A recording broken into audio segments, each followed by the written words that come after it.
Uma das versões históricas sobre a descoberta do ferro sugere que ele tenha acontecido por acaso há muito tempo, de 4 a 6 mil anos antes de Cristo. As pessoas utilizavam pedras para proteger as chamas das fogueiras do vento. Algumas delas eram minério de ferro e se transformavam em bolinhas brilhantes por causa da exposição ao calor. Material parecido com aquele que traziam alguns meteoritos do espaço. O ferro. Foi a partir dessa observação e de experimentos que o homem percebeu que, usando muito calor, era possível extrair do minério esse material que poderia ser moldado e utilizado no seu dia a dia. No decorrer da história, por causa de sua maior rigidez, o ferro substituiu o bronze, que já desbancara o cobre, que já deixara para trás a pedra lascada, na fabricação de armas, ferramentas e utensílios variados. O domínio do homem sobre o processo de manipulação do ferro envolveu pesquisa e tecnologia desde os primórdios da siderurgia. Quando o aço surgiu em 1856, acabou o protagonismo do ferro. O aço é mais resistente e também pode ser produzido em grande quantidade. Não é à toa que hoje ele se encontra em todos os lugares. Não existe mundo moderno sem computadores, celulares, automóveis, trens, pontes, prédios, estradas, enfim. Precisamos do planeta e do aço. E não faz sentido termos aço com o planeta doente. Trata-se de uma enorme contradição. Não é possível vivermos sem utilizar aço. Ao mesmo tempo, é inegável que produzi-lo significa sacrificar o meio ambiente e os trabalhadores. A gente não tem como imaginar um impacto zero.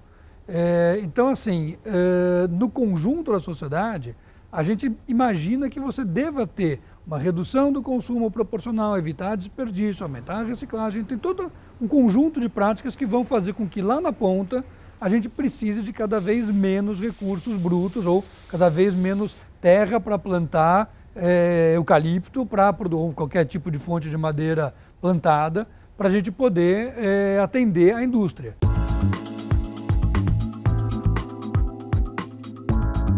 O processo de fabricação significa destruir recursos naturais, alguns deles de maneira irreversível, além de desprender grande quantidade de energia. Há também alta emissão de CO2, gás do efeito estufa. Se as usinas utilizam carvão mineral no processo da fabricação do aço, emitem gases ao extremo. Se utilizam carvão vegetal, recurso renovável, correm o risco de promover desmatamento. Então, um grande indutor de desmatamento é o setor siderúrgico, especialmente nas áreas de cerrado, a gente vê isso, e junto com isso a gente vê práticas de trabalho abusivo, a gente vê práticas de trabalho infantil, é um grande problema. Se você está tratando de recursos que não são renováveis, que são esgotáveis, mais uma vez essa limitação ambiental tem que ser colocada para a indústria como um todo. A gente sabe que muito do parque siderúrgico brasileiro hoje utiliza, no processo químico, no processo de redução nos fornos, carvão vegetal que não necessariamente foi feito com florestas plantadas. Algumas siderúrgicas têm utilizado o carvão vegetal produzido a partir de reflorestamento com plantações de eucaliptos e pinheiros para a produção do aço. Trata-se de recurso renovável que, em tese, substituiria o carvão mineral, respeitando o meio ambiente. Tradicionalmente, a siderurgia se baseia no carvão mineral. No Brasil, e o Brasil é uma exceção em termos globais, 10% da fonte de energia, do carvão é de origem vegetal. Isso é muito para as médias internacionais, mas mesmo assim, a produção de carvão vegetal é muito impactante e traz também uma série de impactos ambientais e sociais negativos. Entre os impactos está o desequilíbrio ecológico. Florestas de eucaliptos e pinheiros, árvores provenientes de outros continentes, são chamadas por ambientalistas de desertos verdes, pois comprometem a biodiversidade, desgastam o solo e secam nascentes. Outro impacto refere-se a questões ligadas ao trabalho, como condições semelhantes à escravidão e uso de mão de obra infantil. Esses desrespeitos estão sendo combatidos pelo Ministério Público Federal, Ministério do Trabalho, Defensoria Pública, Polícia Federal, Polícia Rodoviária Federal e a Advocacia Geral da União. Obviamente, o desrespeito ao trabalhador não está presente em toda a cadeia de produção de carvão vegetal.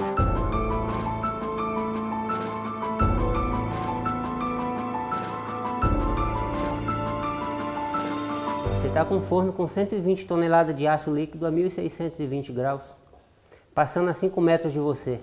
A situação também é grave dentro das siderúrgicas.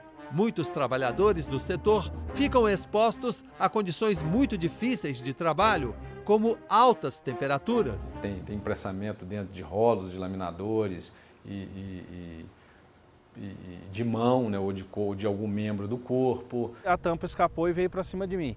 Saí correndo, graças a Deus, ela só esbarrou na minha perna, né?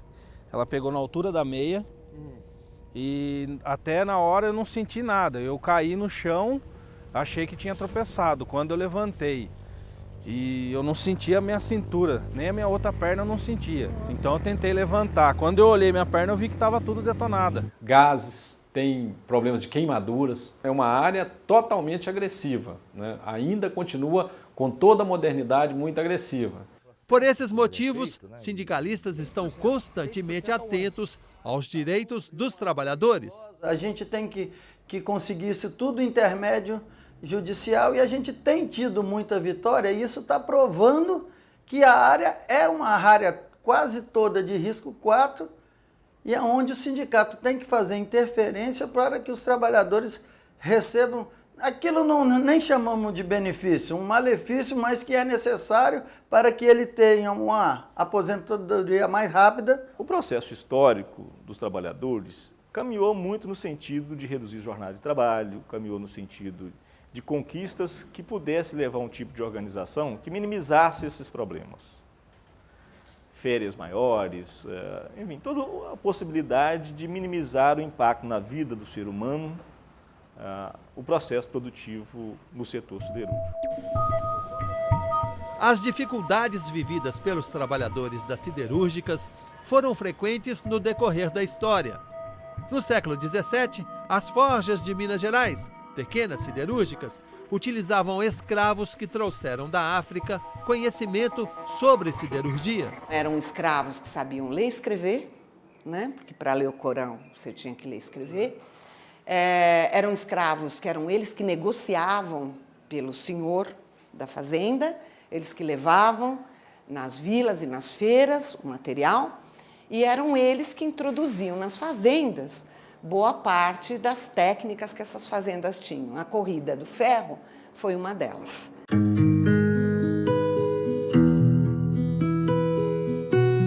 Considerada estratégica para a soberania nacional, mesmo sob diferentes políticas industriais implementadas pelos governos que se sucederam ao longo da história, a siderurgia brasileira apresenta uma trajetória de duros embates com trabalhadores. Outubro era mês de dissídio coletivo. Então, tinha uma insatisfação no país todo. Um dos casos emblemáticos foi em Ipatinga, interior de Minas Gerais, no dia 7 de outubro de 1963. Nós tínhamos uma empresa estatal, Usiminas, que mandava, desbandava. É a que dava emprego, é a que tinha todo o poderio econômico. As condições da classe trabalhadora eram as piores possíveis. Eles moravam amontoados em barracões, as pensões que existiam alugavam as camas, revezando o trabalhador. Quem trabalhava à noite, dormia durante o dia e vice-versa. Era uma cama para 2.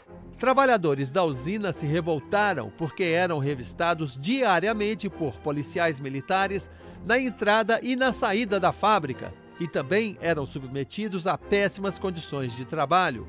A Usiminas, naquele dia, além dela poder fazer tudo isso que ela fazia, ela mandou matar. Numa manifestação diante da portaria, foram reprimidos com rajadas de metralhadoras. O tenente deu um tiro para cima e a partir daí os tiros começaram. Tinha uma metralhadora armada em cima do caminhão e essa metralhadora foi usada contra os operários. O operário correndo e o policial metralhando eles, assim, eles correndo, pessoas com marmita na mão, com coisa. Foi um ato assim de covardia e um ato bárbaro. Você sabia? A fusão de metais gera resíduos chamados de escória?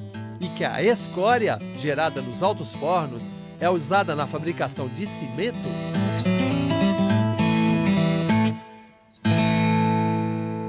Quando o tanque vinha, o trabalhador, a ponte rolante vinha com eletroímã e levantava o tanque e jogava ele de cima, jogava ele contra o jipe do exército.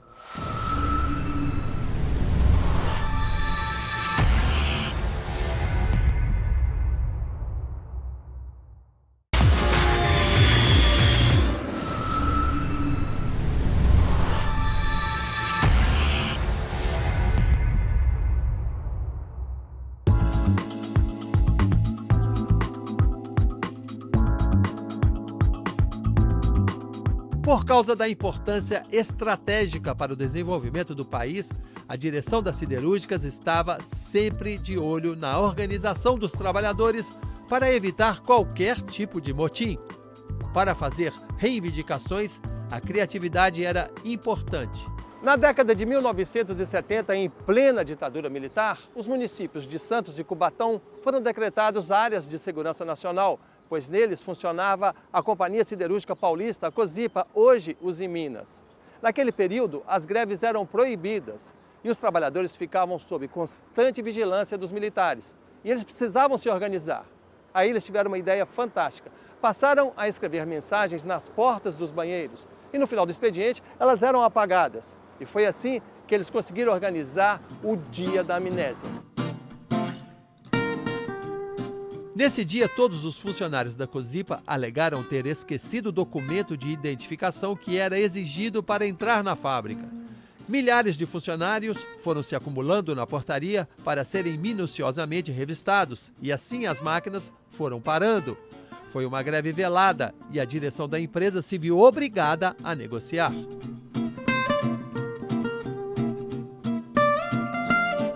No dia 7 de novembro de 1988, em Volta Redonda, os operários da Companhia Siderúrgica Nacional, a CSN, entraram em greve. Suas principais reivindicações eram turno de 6 horas, reposição de perdas salariais consequência de planos econômicos e a recontratação de pessoas que haviam sido demitidas por atuação sindical. 2 dias depois, soldados do Exército e do Batalhão de Choque da Polícia Militar do Rio de Janeiro dispersaram uma manifestação em frente ao escritório central da companhia e invadiram a usina. 3 trabalhadores foram assassinados. Fuzilados na CSN, assassinados no campo, torturados no TOPS, espancados na greve. A cada passo desta marcha, camponeses e operários tomam homens fuzilados. As rosas e os poderosos batem, nunca conseguirão deter a primavera. E os trabalhadores, por sua vez, eles se entrincheiraram dentro da cearia e lá foi feita, nós fizemos a resistência. E lá os trabalhadores usaram aquilo que tinha à mão, que era a eletricidade que os trabalhadores dominavam, para eletrificar as entradas, para não permitir que os soldados...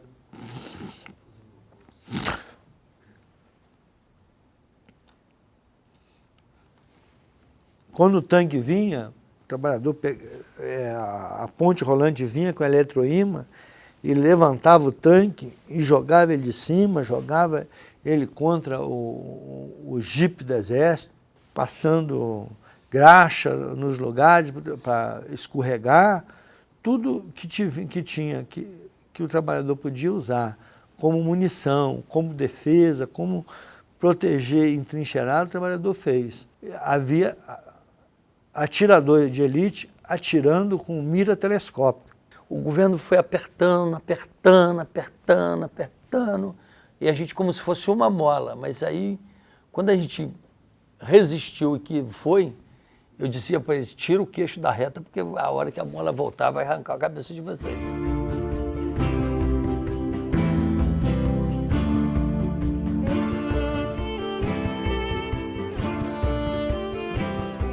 Muitos foram presos, mas a paralisação foi mantida até o dia 23 de novembro e os trabalhadores conquistaram todas as suas reivindicações. Você sabia? No ano de 2000, o mundo produziu 831 milhões de toneladas de aço.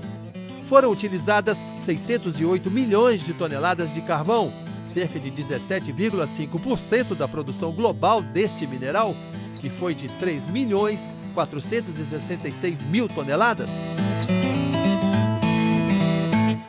A gente não quer nenhum direito astronômico, mas também a gente não deve ser refém de nenhum patrão feudal, né?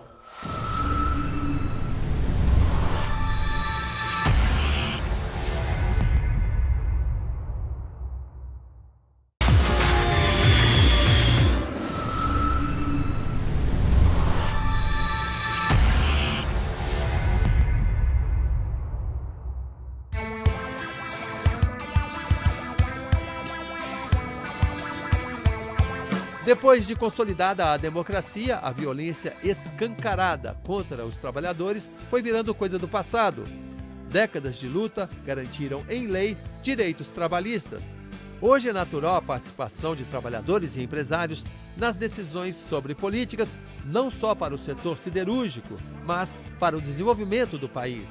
Porém, a realidade dos trabalhadores não é a mesma além das fronteiras. A internacionalização da produção através de empresas multinacionais levou a política sindical a transpor fronteiras e estabelecer redes de dirigentes sindicais entre países e regiões diferentes, para a troca de experiências, informações e também para fazer reivindicações unificadas. Existe muito o interesse local, né? Nós, brasileiros, por exemplo, nós temos uma diferença muito grande em relação aos companheiros da Europa em relação ao tratamento direto com a empresa, né? Lá, por uma obrigação da legislação, o trabalhador ele participa do conselho, né, de gestão da empresa. No Brasil, nós discutimos PLR sem saber o que a empresa está produzindo. Nós tentamos fazer a discussão da indústria siderúrgica. Por que vocês estão com dificuldade? Vocês ficam reclamando que está com dificuldade. Por que não entra no aço para valer? Não abrem, não dizem, nem sequer reclamam. Vai fechando postos de trabalho lá, vai demitindo trabalhadores. As políticas, as decisões, as tomadas de decisões, elas são centralizadas. Se os trabalhadores não tomarem por si a iniciativa de pensar de forma global também, ou perceber o que está acontecendo também à sua volta, a gente não consegue fazer uma atuação efetiva dentro da perspectiva da ação sindical. Para avançar, para chegar no equilíbrio e todos terem os direitos iguais, teria que ter a solidariedade dos trabalhadores. O comitê é parte desse próprio processo globalizante de buscar que os trabalhadores, seja no Brasil, seja fora do Brasil, seja em qualquer ambiente dentro da siderurgia, ele esteja exposto às condições mínimas de trabalho. Não pode um trabalhador, eventualmente, se esteja numa unidade da África do Sul, exposto em condições piores do que o trabalhador do Brasil e vice-versa, ou o europeu e assim por diante. Nós não temos o reconhecimento da rede de trabalhadores Gerdau, pela empresa. Ela não quer reconhecer, ela acompanha, porque as ações nossas ela acompanha, mas porém não reconhece. Por diversas vezes nós tentamos marcar reunião com a direção da empresa, a direção nacional da Gerdau, e ela não nos atende. Ela atende uma entidade como a CNM ou a CNTM, mas se for falar que é do comitê, eles não atendem, porque se eles fazem uma reunião, eles estão reconhecendo. A Gerdau ela é conhecida mundialmente, ela tem planta nos Estados Unidos, na Espanha, está quase pronta uma outra usina na Índia, na Argentina e no Brasil, em vários locais. A Gerdau hoje ela está se tornando uma potência muito grande no setor metalúrgico da siderurgia. A realidade da Gerdau Pindamonhangaba com as outras é a mesma. A Gerdau ela não respeita lá como cá. A Gerdau ela é um pouco ou muito intransigente com o sindicato. Apesar dos convites, a direção da siderúrgica Gerdau não quis participar da série Brasil Metal. Mas sindicalistas aqui da região de Pindamonhangaba, no interior de São Paulo, se dispuseram a falar das relações entre trabalhadores e empresa. A Gerdau, ela, em algumas reuniões do sindicato, ela consegue passar para a gente que ela veio para Pinda justamente para ganhar, para ter lucro, para ter produtividade. ela não respeita algumas normas, ela não respeita algumas situações de legislação, ela tem o interesse e o intuito de atropelar tudo. E a gente está buscando chegar num ponto de equilíbrio para o trabalhador, que é o nosso principal objetivo, sair vitorioso. A gente sempre está sentando e conversando e tentando colocar para a Gerdau qual é a realidade de cada município onde a Gerdau está. Então, Pindamonhangaba o sindicato quer um espaço junto com a direção da empresa para mostrar aonde a Gerdau está errando em Pindamonhangaba. Talvez o erro que a Gerdau tenha em Pindamonhangaba é diferente de outras cidades, mas a realidade de Pindamonhangaba hoje a gente quer mostrar para a Gerdau. E a Gerdau não quer ouvir o sindicato, ela não quer sentar com o sindicato nessa questão, que envolve segurança, o próprio jornada de trabalho, férias, enfim. Então é essa questão que o sindicato quer negociar e a Gerdau não aceita. A produção da série Brasil Metal procurou a direção da Gerdau para tentarmos gravar aqui na planta de Araçaiguama, no interior de São Paulo, para falarmos da produção do aço e da relação da empresa com os trabalhadores. Não fomos autorizados. Aqui só conseguimos falar com trabalhadores e sindicalistas da região. Não tem nada fácil com a empresa. O que ela puder dificultar, pode ter certeza que ela vai dificultar. Eles veem o sindicato como um bicho, sabe? Que vai lá fazer bagunça, não, né? Que é os direitos certos dos trabalhadores. Nós já temos um comitê que equivale a uma comissão. Então, as negociações, os problemas internos, o comitê discute e resolve. Agora a gente vai, quando tem algum problema, a gente vai direto na RH, né? Como comissão de fábrica, a gente tenta resolver ali. Aquilo que extrapolar internamente, a gente leva para fora. Então, entra a executiva do sindicato, ou então entra os negociadores da empresa. A solidariedade entre trabalhadores se fez presente depois que a Gerdau comprou a planta da Mary Steel em 2010 no Texas. Acordos feitos entre a antiga proprietária e trabalhadores venceram e a Gerdau se negou a mantê-los. Sindicalistas americanos vieram ao Brasil em busca de apoio ao movimento para tentar manter os benefícios conquistados. E eles vieram para cá e junto com eles andamos, os sindicatos do Brasil foram com eles em várias plantas da Gerdau fazer manifestações na porta da empresa. E nós também saímos daqui e fomos para lá para ajudar eles também e teve um resultado positivo, que depois foi resolvido o problema deles. Eles conseguiram o acordo que ele estava negociando com a empresa, que a empresa não cedia e conquistou.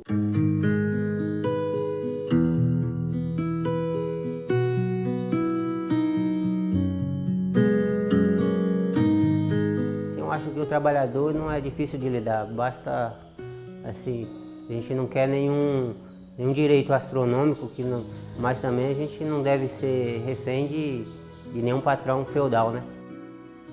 Pesquisa, tecnologia, reciclagem, conscientização, educação, responsabilidade socioambiental são algumas das saídas para continuarmos a produzir o tão necessário aço e também a continuarmos a evoluir como espécie de um planeta saudável.